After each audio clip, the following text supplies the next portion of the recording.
잘 안 보이시죠? 네, 자, 뒤에 계시니까. 우리 오도현 집사님이 4월 16일 날 이제 이사를 하세요. 그래서 오랫동안 이렇게 사시다가 이것처럼 옮기시게 되는데, 우리 집사님 이사하는데 여러분들이 기억하시고 또 이렇게 기도해 주셔서 새롭게 이사도 잘하고 또 새로운 곳에서도 잘 이렇게 건강하게 사실 수 있도록 여러분들이 기도해 주시기 바랍니다. 우리 오도현 집사님 한번 박수 한번 할까요? 네. 우리 또 우리 반가운 분들이 있어요. 우리 보건소에서 이제 새로운 여러분들 기다려 주셨죠. 이 물리치료사 선생님이 오셨어요. 얼마나 듬직하게 생겼는지 힘을 잘 쓸 것 같지 않아요? 이 물리치료사 선생님이 옆에 완전 관사에 가시거든요. 우리 이웃집입니다. 그렇죠? 우리 권사 선생님이 물리치료 선생님 오셨는데 우리 환영하며 박수하겠습니다.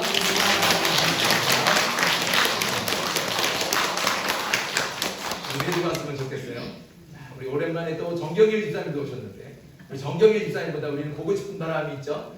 우간단 집사님 수술하시고 아직 완전히 회복하지 않아서 못 올라오시는데, 우리 우간단 집사님도 빨리 회복이 돼서 같이 예배할 수 있도록 우리 격려하면서 박수하면 좋겠습니다.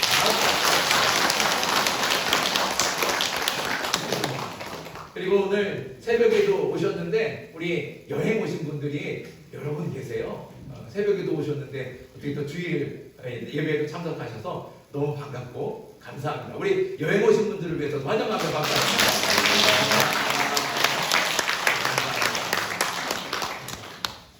혹시나 소개 안 해줘서 삐지신 분들 없죠? 용서해 주시고 오늘 말씀의 은혜 받으시기 바랍니다. 오늘 말씀 부활절인데요. 성경에는 복음서가 4개가 있어요. 그렇죠? 그래서 4복음서가 이렇게 말을 합니다. 그런데 복음이 뭡니까? 복음이 뭐예요? 기쁜 소식.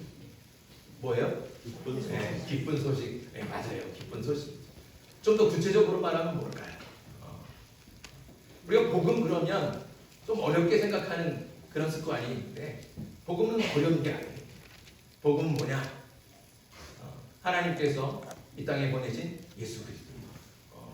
인간으로 오셔서 우리를 대신해서 십자가에서 죽으신, 그리고 다시 살아나신 그 예수 그리스도가 복음 그 자체입니다.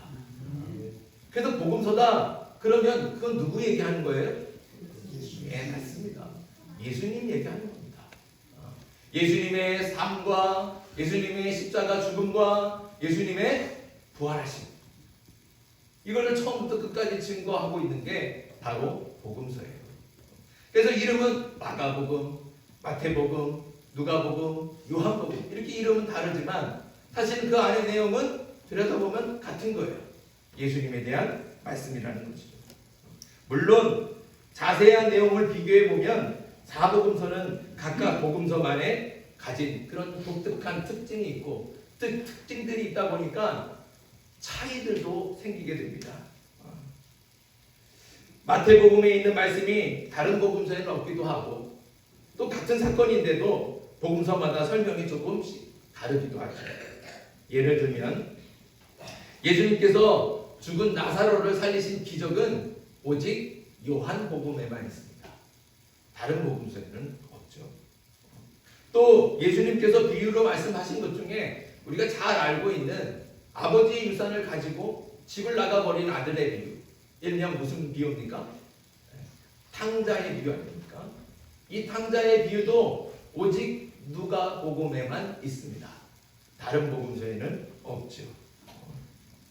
또 마태복음 5장부터 7장까지를 산상수훈이다 이렇게 말을 합니다. 이 산상수훈 안에 우리가 잘 아는 8복이 있습니다. 심령이 가난한 자는 복이 있나니 천국이 그들의 것이니요. 이렇게 시작을 해서 8가지의 복이 쭉 나열이 되죠. 그런데 이 말씀을 왜 산상수훈이다 얘기할까요? 왜 산상수훈이다 이름 붙였을까요? 예수님께서 산에서 설교를 하시거든요. 산에서 설교를 하시는 거예요. 이 산상수훈이 시작되는 5장 1절과 2절 말씀은 이렇게 시작을 합니다. 예수께서 무리를 보시고 산에 올라가 앉으시니 제자들이 나아온지라 입을 열어 가르쳐 이르시되. 이렇게 시작하면서 팔복이 나오고 7장까지 산상수훈의 말씀들이 계속 이어지게 됩니다. 그 산에서 설교하셔서 이 말씀을 산상수훈이다 또는 산상설교다 이렇게 얘기를 하는 거예요. 그런데 이 산상수훈과 아주 비슷한 말씀이 누가복음에도 있습니다. 누가복음 6장 20절에 보면 너희 가난한 자는 복이 있나니 하나님의 나라가 너희 것이니요. 똑같죠. 똑같아요. 거기 같죠. 이렇게 시작하는 복에 대한 말씀이 있습니다. 이 말씀이 마태복음의 산상수훈과 아주 비슷한데 다만 마태복음에는 복이 8가지가 나오잖아요. 근데 누가복음에는 복이 4가지밖에 안 나와요. 대신 뭐가 4가지가 나오냐? 화가 4가지가 나요. 화 있을진저, 화 있을진저. 그래서 4개의 복과 4개의 화가 선포되는 것을 보게 됩니다. 이게 좀 다른 것 같지만 그래도 이 말씀이 굉장히 팔복과 유사하거든요. 산상수훈과. 그래서 학자들은 이 말씀이 같은 말씀이다 이렇게 이제 이야기를 합니다. 그런데 특이한 것은 누가복음에는 예수님이 산에서 설교를 하지 않습니다. 평지에서 설교를 해요. 이 말씀 앞에 있는 누가복음 6장 17절에 보면 이렇게 말씀이 시작이 됩니다. 예수께서 그들과 함께 내려오사 평지에 서시니. 그러면서 말씀이 시작이 되는 거예요. 그러니까 마태복음과 분명히 다르죠. 마태복음과 말씀의 내용은 같은데 마태복음은 산으로 올라가사 그래서 산에서 설교를 하시고 누가복음은 내려와서 평지에 서서 설교하셨다. 그래서 누가복음의 설교를 뭐라고 말합니까? 평지 설교다. 이렇게 이야기를 합니다. 설명이 좀 길어졌는데요. 그러니까 마태복음, 마가복음, 누가복음, 요한복음 이렇게 4복음서가 있어요. 이 복음서들이 다 예수님에 대해서 기록하고 있기는 하지만 각 복음서마다 독특한 특징이 있고 그래서 기록에 대한 분명한 차이가 있다는 것을 말씀드리려고 하는 겁니다. 그런데 예수님을 믿지 않고 기독교를 비판하는 사람들이 이런 차이를 트집 잡아서 성경은 거짓말이다. 성경이 거짓말하고 있다. 봐라 같은 사건인데 서로 다르게 얘기하자. 그거는 뭐든 하나는 거짓말 아니냐. 이런 식으로 얘기하거든요. 그래서 성경은 거짓말이다. 또 예수님도 그게 실존 인물이 아니다. 이렇게 주장을 합니다. 하지만 이걸 바꿔서 보면 사실은 이게 다르기 때문에 오히려 사실인 것이 증명이 되는 거예요. 반대라는 거죠. 정말 거짓말을 말하고 싶었으면 굳이 이게 다른 4개를 실어 놓겠습니까? 거짓말을 말하고 싶다면 4개를 가져다가 서로 짜맞추지요. 짜맞춰서 새로 만들어서 하나를 만들겠죠. 봐라 하나다 이거를 믿어라 이렇게 하면 훨씬 더 쉽다는 거죠. 그런데 굳이 서로 다른 복음서를 같은 책에 묶고 그것도 나란히 한 책에 묶어놓는다? 이거는 사실 어리석은 일이라는 거죠. 그러나 성경은 누가 지으신 겁니까? 하나님의 감동으로 사람의 행동이 아닙니다. 하나님의 감동으로 지었습니다. 그래서 우리가 이해하지 못하지만 이 놀라운 신비가 이 성경 안에 있는 거예요. 서로 다른 예수님을 우리에게 보여주고 있다는 것이죠. 그래서 이렇게 4복음서가 서로 다른 것은 오히려 성경이 진실이고 또한 예수님 역시 역사적인 사실이라는 것을 우리에게 증명해주고 있는 증거가 됩니다. 만약에 복음서가 하나만 있었다면 우리는 예수님을 한 면만 보고 봤을 거예요.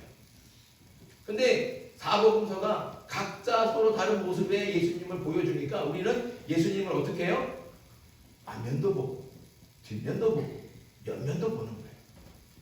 그러니까 더 예수님의 모습을 더 정확하고 확실하게 보고 또 느끼고 그래서 믿을 수 있게 되는 겁니다. 부활에 대한 말씀도 그렇습니다. 4복음서 모두 예수님의 부활에 대해서 기록하고 있지만 4복음서가 다 같지 않아요. 차이가 있습니다. 무덤을 지키는 군인들의 이야기는 오직 마태복음에만 있죠. 또 예수님의 무덤을 찾아가는 여인들도 마태복음에는 2명이 나와요. 막달라 마리아와 다른 마리아. 그런데 또 마가복음에 가면 3명이 가거든요. 근데 또 누가복음에 가면 3명 이상 더 많은 여인들이 그 무덤을 찾아가는 것을 보게 됩니다. 차이가 있죠. 그러나 핵심 내용은 같아요. 분명히 차이가 있지만 중요한 사실은 그 부활의 핵심 내용은 같다는 거예요. 핵심 내용이 뭐겠습니까?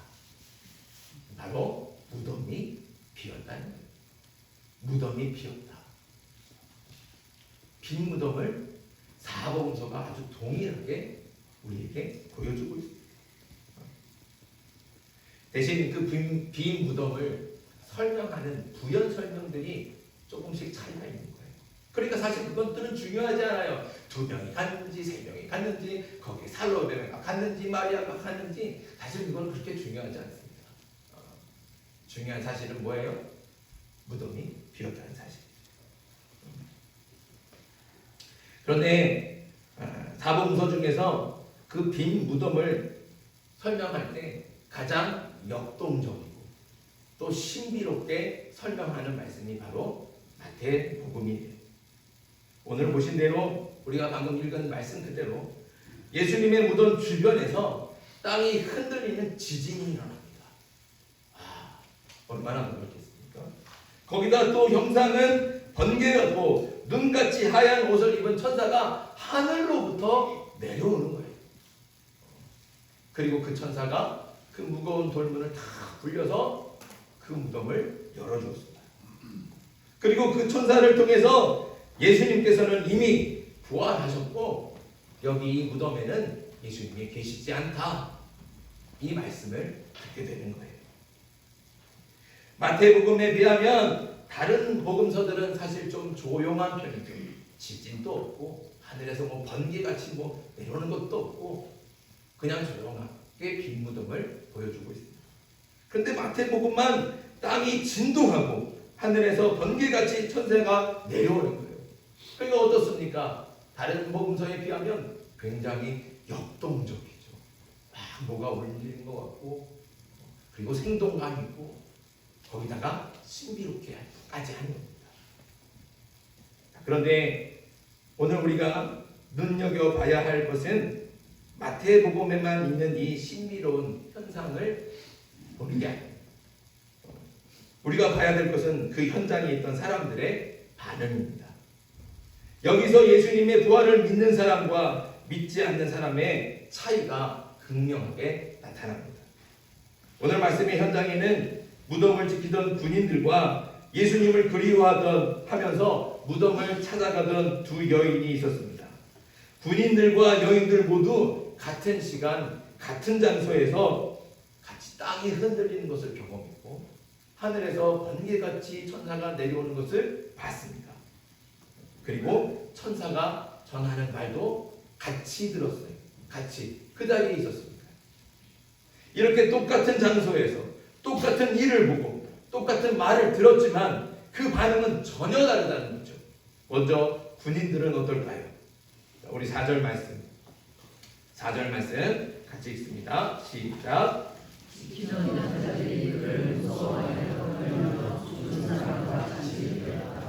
아멘. 부활을 믿지 않는 사람들은 어떻게 됩니까? 사람들은 두려움에 사로잡힙니다. 그 두려움에서 벗어날 수가 없고 무서움에서 헤어나올 수가 없습니다. 얼마나 무서우면 살아있는데도 죽은 사람같이 되었다 말씀하고 있지 않습니까? 군인들처럼 예수님이 부활하셨다는 증언을 듣고 그리고 그 현장을 목격했음에도 불구하고 두려움에 떠는 거예요. 그거 왜 그렇습니까? 부활을 믿지 않으니까요. 그런데 이렇게 그 부활의 소식을 듣고도 두려움에 떠는 사람들이 또 있습니다. 바로 유대 종교 지도자들이죠. 대제사장들. 예수님의 무덤을 지키던 군인들이 대제사장을 찾아가서 그들이 보고 그들 앞에서 일어난 이 모든 일들을 아주 낱낱이 다 이야기해 줬습니다. 사실 제자들보다 예수님께서 부활하셨던 그 소식을 들은 사람들이 바로 이 대제사장들이에요. 하지만 대제사장들은 어떻게 행동했습니까? 군인들에게 돈을 주면서 예수님의 제자들이 한밤중에 와서 그 시체를 훔쳐갔다. 이렇게 소문내라는 거예요. 이렇게 소문을 내라는 겁니다. 그런데 애초에 군인들을 불러서 무덤을 지키게 한 사람이 누굽니까? 바로 대제사장들이에요. 그럼 왜 무덤을 지키게 했을까요? 아이러니하게도 제자들이 예수님의 시체를 훔쳐갈까봐. 그래서 그거를 막으려고 군인들을 거기다 세우는 거예요.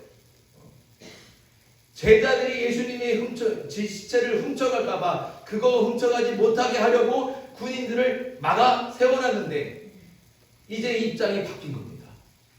이제 입장이 바뀌어서 스스로 뭐라고 얘기한다고요? 제자들이 훔쳐갔다. 이렇게 말하는 거죠. 이게 앞뒤가 안 맞는 사람들 아닙니까? 대제사장들이 이렇게까지 모순된 거짓 소문을 뻗뜨리게 하는 이유가 뭐겠습니까? 두렵기 때문에 그렇습니다. 부활의 소식을 듣고도 대제사장들은 믿지 않았습니다. 역사적인 사실을 부인하고 믿지 않으니까 그 마음에 두려움이 가시질 않습니다. 너무 무서우니까 양심까지 팔아가면서 거짓말을 하는 거예요.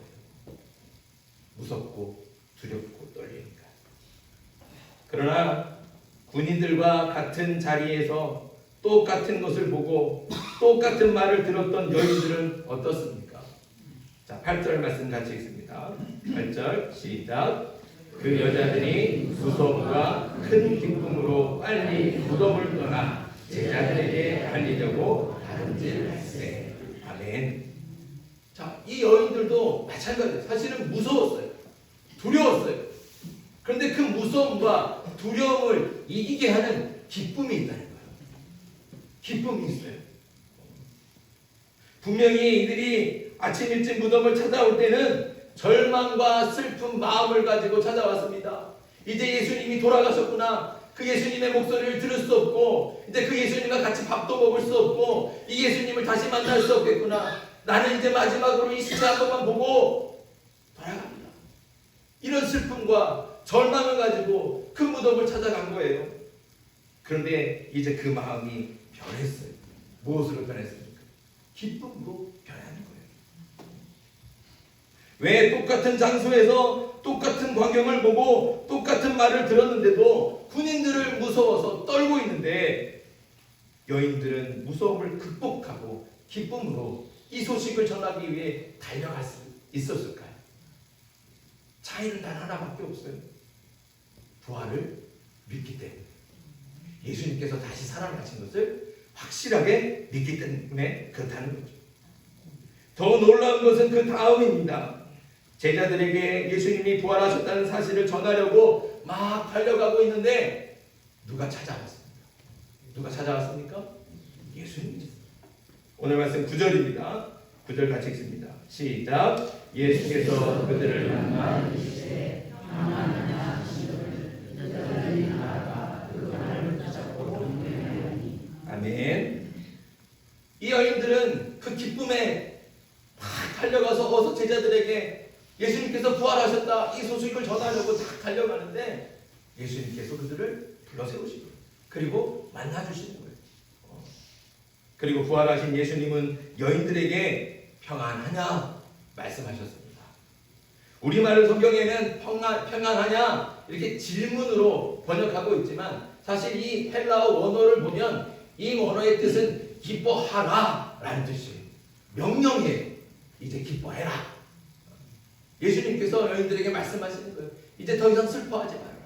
더 이상 근심하지 말아라. 절망하지 말아라. 내가 다시 살아났다. 그러니 기뻐해라. 이것이 주님의 명령이라는 것이죠. 예수님께서는 그렇게 기뻐하라고 말씀하셨어요. 그렇게 기뻐할 수 있는 이유가 뭐냐? 부활하신 주님을 믿으니까. 그 부활하신 주님 우리와 함께 하시니까 그 안에 뭐가 있습니까? 평안이 있는 거예요. 평안.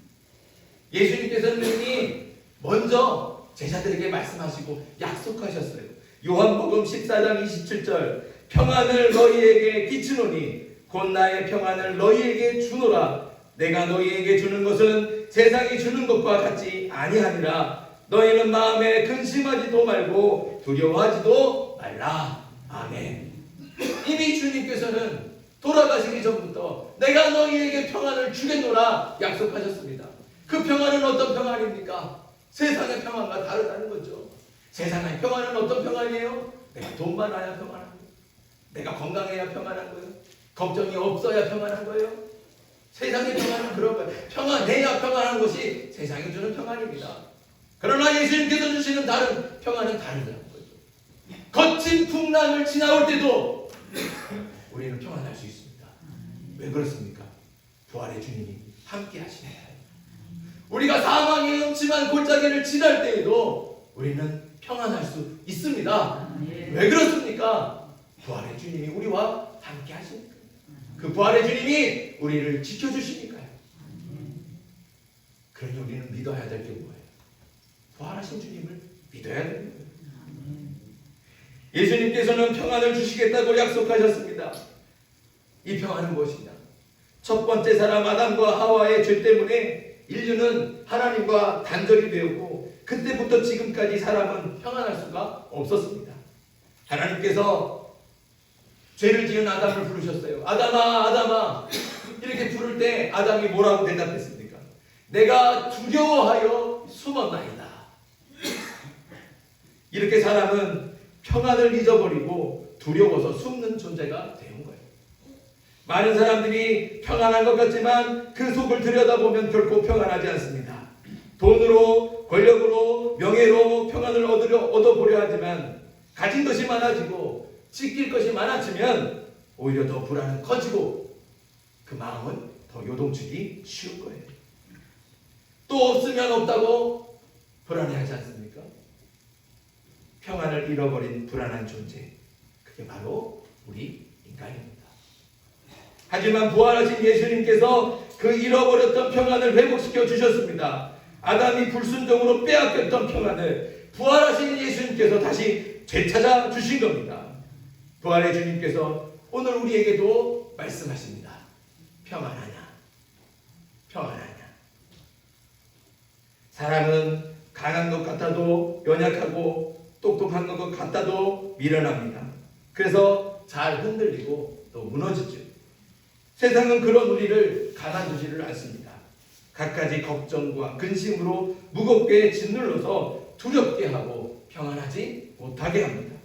하지만 죽음을 이기고 다시 부활하신 주님께서 우리에게 평안을 주십니다. 부활을 믿고 부활을 소망으로 품는 사람에게는 주님의 평안이 있는 줄 믿습니다. 예수님이 부활하신 지 2000년이 지났습니다. 하지만 2000년이 지난 지금이나 전이나 지금이나 변하지 않는 진리는 예수님께서 부활하셨다는 거죠. 그리고 예수님의 부활을 믿고 그 부활을 소망으로 가진 사람에게는 주님께서 약속하신 평안이 있다는 겁니다. 세상은 끊임없이 우리를 흔들어서 힘들게 합니다. 설명할 수 없는 슬픔과 고통이 찾아오고 감당할 수 없는 고난과 시련이 밀려오기도 합니다. 하지만 부활의 주님을 믿는 우리에게는 죽음을 이기신 예수님의 평안, 세상이 줄 수 없는 평안이 우리에게 있는 줄 믿습니다. 그 어떤 고난도, 그 어떤 시련도 죽음을 이기신 부활의 주님께서 함께 하시면 견디게 하시고 이기게 하시고 또 그 고난 속에서도 환난 속에서도 우리를 평안하게 하실 줄 믿습니다. 오늘 부활의 아침입니다. 예수님의 부활을 확실하게 믿어서 죄와 사망의 권세를 이기시고 모든 걱정과 근심을 기쁨으로 바꾸시는 그리스도의 평안이 저와 여러분들의 인생 가운데 강같이 흘러넘치기를 주님의 이름으로 축복합니다. 기도드리겠습니다.